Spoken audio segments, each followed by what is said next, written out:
sekarang kita mau tanya-tanya nih, banyak sih teman-teman yang ini khususnya di love pejantan ya mas. Nah di rumah itu dia udah gacor nih, tapi saat di lapangan tuh dia belum mau jalan. Nah kira-kira apa versi Mas Suno ini, bahan yang seperti apa sih yang udah siap untuk dibawa ke lapangan? Ya, kalau saya nargetin kalau bahan jantan yang udah siap bawa ke lapangan itu yang istilahnya gacor lah, lumayan cuek. Istilahnya cuek itu kalau kita depin di depan dia udah mau bunyi, terus udah nggak kepo. Kalau saya kan modelnya sistemnya rendeng, jadi kita tahu oh ini siap, oh ini belum, kan gitu. Nah untuk mengkalkulasi rata-rata memang jantan seperti itu sih.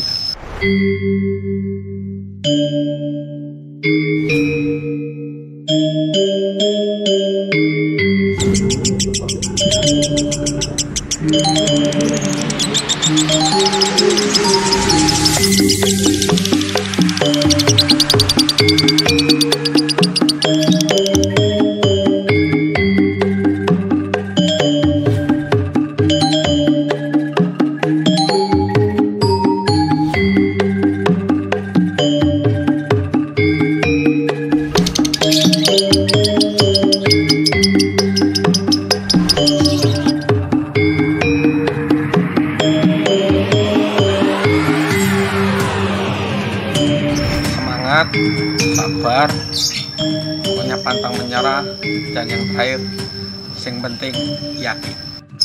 Di rumah kalau sendirian, tapi ya kalau di rumah sendirian memang dia gacor ya, makanya saya sistemnya rendeng. Kalau mau misah, melihat istilahnya jedanya nih ya, kita tinggal pisah aja sendiri, kira-kira jedanya udah masuk atau belum, nadanya udah enak belum. Nah kalau udah seperti itu, sering kita ngadepin, kita taruh mungkin ya, kalau di video YouTube banyak lah kenapa ada burung ditaruh di depannya udah mau bunyi dan segala macamnya. Nah kita mulai baru latih ke lapangan.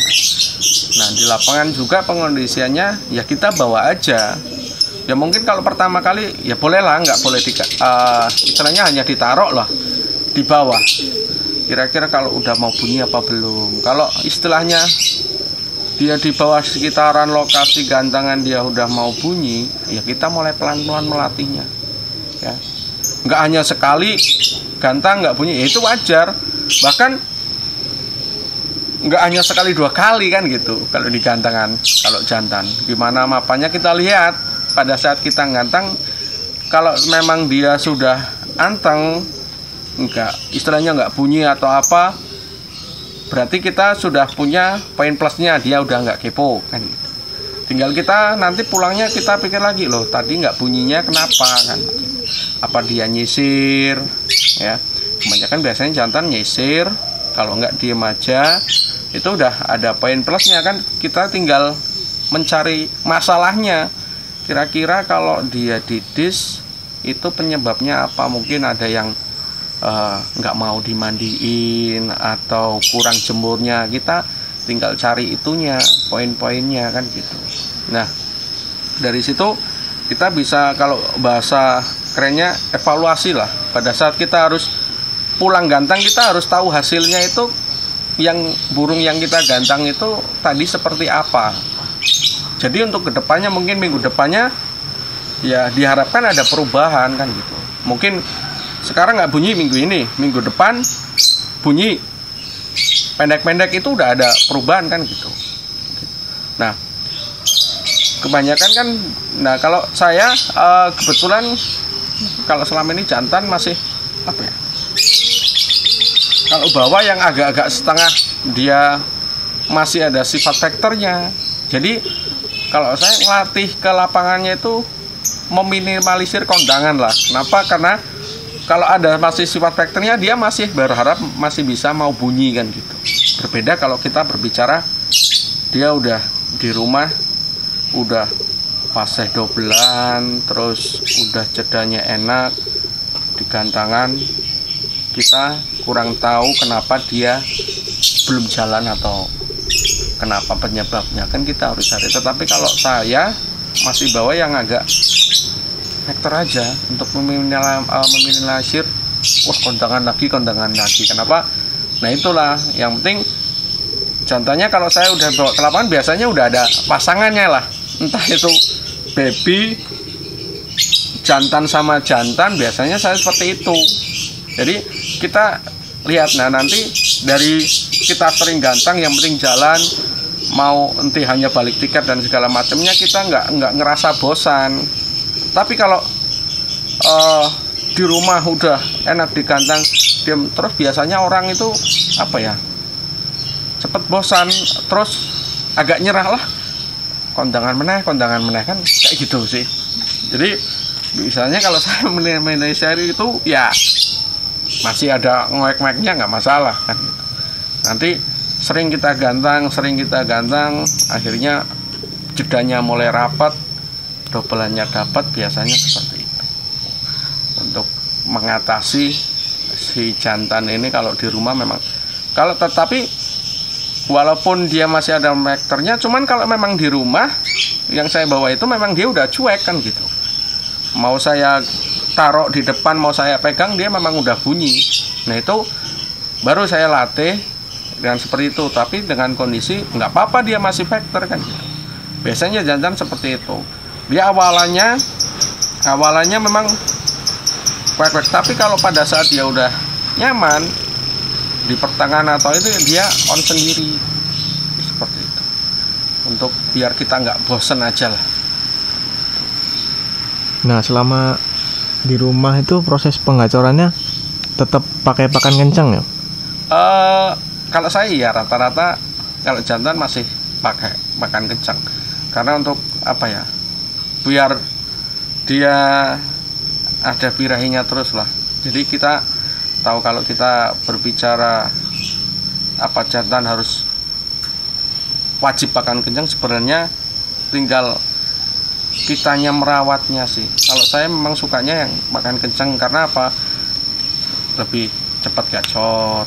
Terus kadang-kadang kalau yang seperti kita bahas, kalau udah gacor gimana kita nyaranya biar nyarinya nadanya enak, kering. Kadang-kadang saya sudah cariin pasangan, tetapi ya bisa baby, bisa jantan, atau bisa betina yang belum mau dikawin dan segala macam itu.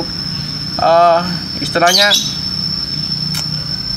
tinggal diri kita itu, kalau kita sudah tahu ini karakter atau burungnya itu seperti ini, kita tinggal ngolahnya aja sih.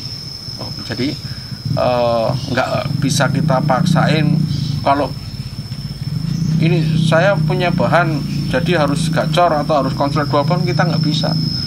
Yang penting kita rawat, kuncinya sabar, telaten, konsisten, terus jangan putus asa lah gitu. Kalau sabar terus udah sabar banget kita, giliran gantang kondangan terus putus asa, geletak ketok mana, walah ya itu biasanya putusnya di situ rata-rata loh. Jadi kalau saya ya nikmatin aja itu prosesnya gitu. Kita sudah punya gacornya, kita PR-nya itu berarti tinggal di gantangan. Kalau kita berbicara konslet, kalau saya patokannya sekarang dari dulu jangan berpikir konslet dulu kan gitu.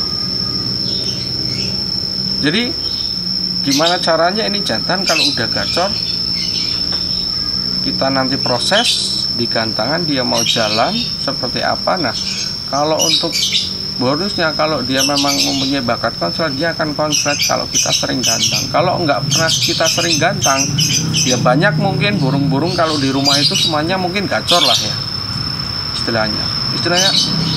Karena saya rasa memang konslet itu bisa dibuat, tetapi kan nggak semuanya burung kan gitu. Berbeda dengan berpikir kita bahwa kalau saya semua jantan itu bisa dibuat gacor, tetapi kalau konslet ya kita nggak tahu kan gitu. Kembali lagi ke rezeki juga ya. Iya, kalau kita memang sudah mempunyai modal jantan gacor ya pertahanin kan gitu.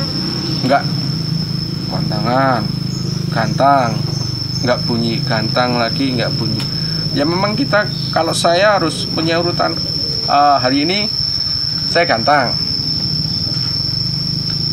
bunyi nggak, kalau nggak bunyi dia penyebabnya apa. Nah makanya kalau saya belajarin jantan bawa 2, saya gantang.